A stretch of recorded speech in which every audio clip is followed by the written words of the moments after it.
اپنی طبیعت کی خرابی کی وجہ سے، لیکن جب آپ کی طرف سے دعوت ملی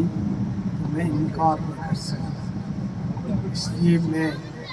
حاضر ہوا ہوں، اور جن صاحب کی دستار بندی ہے آج، ان کو بھی مبارکباد پیش کرتا ہوں۔ ان بزرگوں کے سجادوں پر بیٹھنے والے لوگ عام لوگ نہیں ہوتے، وہ خاص لوگ ہوتے ہیں، ان کے اوپر اللہ کا خاص کرم ہوتا ہے، جس وجہ سے انہیں یہ عزت نصیب ہوتی ہے۔ میں امید رکھتا ہوں عبدالعزیز سے کہ وہ اپنی ذمہ داری اور اپنی جو اللہ کی طرف سے بخشی ہوئی عزت ہے اس کی حفاظت کریں گے اور اس کو داغدار نہیں ہونے دیں گے۔ یہ کوئی چھوٹی بات نہیں ہے، کسی آستانے کا اس طرح کا ذمہ داری اپنانی اور یہ کمال کی بات ہے۔ میں ان عزیزوں کو دعا گو ہوں ان کے لیے، اور میں ساتھ ہی اپنے عزیز ابو بکر ہاشمی سے بھی یہ گزارش کرتا ہوں کہ آپ ضرور ضد کیا کریں، ضد کرنا آپ کا حق بنتا ہے، لیکن یہ بھی ضرور دیکھا کریں کہ یہ جس کے ساتھ ضد کی جا رہی ہے اس کی اپنی کیفیت کیسی ہے۔ تو اس لیے میں اس کی دلجوئی کے لیے آیا ہوں، اور کہ وہ داروں میں جب پڑھتا رہا تب بھی یہ کہتا رہا، تو ایک آدھ بات میں پہلے حاضر ہوا ہوں، لیکن میں دعا ہوں اللہ تعالیٰ اس کو اس شہر کی جو دینی ذمہ داریاں ہیں ان کو ادا کرنے کی توفیق عطا فرمائے۔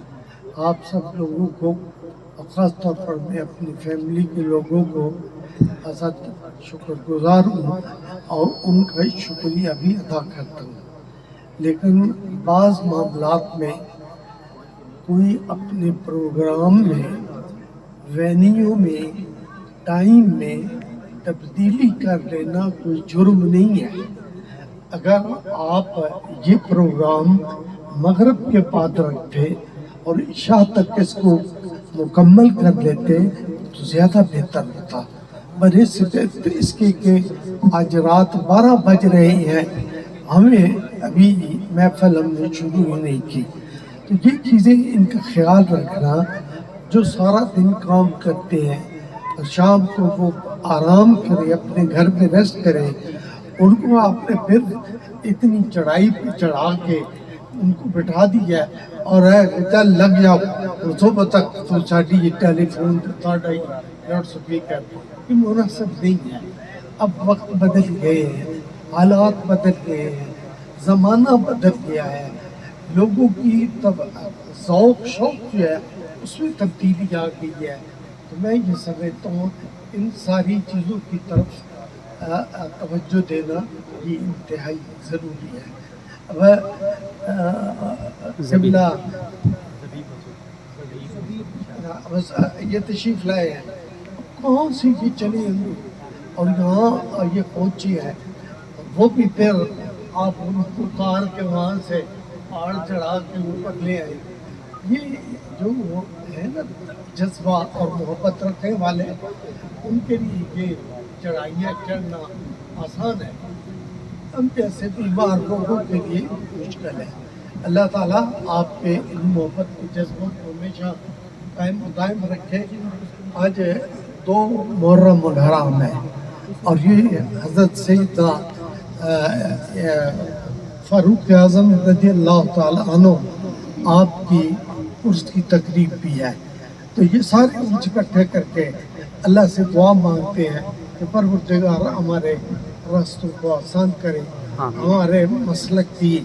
حوصلہ افزائی فرمائے اور اس کو آگے بڑھنے کی توفیق عطا فرمائے، خیر سے رہے، عزت سے رہے، دعاؤں میں یاد کیا کریں۔ جہاں جہاں یہ ان کی اولادیں، ان کے تعلق والے لوگ کام کر رہے ہیں، ان کے لیے خصوصی دعا کیا کریں، اللہ تعالیٰ ان کی اس شادی کو قبول فرمائے۔ آپ کی تشریف لانے کا عزت شکر گزار ہوں ایک سب اور فرما رہے ہیں اب کی محفل آپ کے لیے آپ کے ساتھ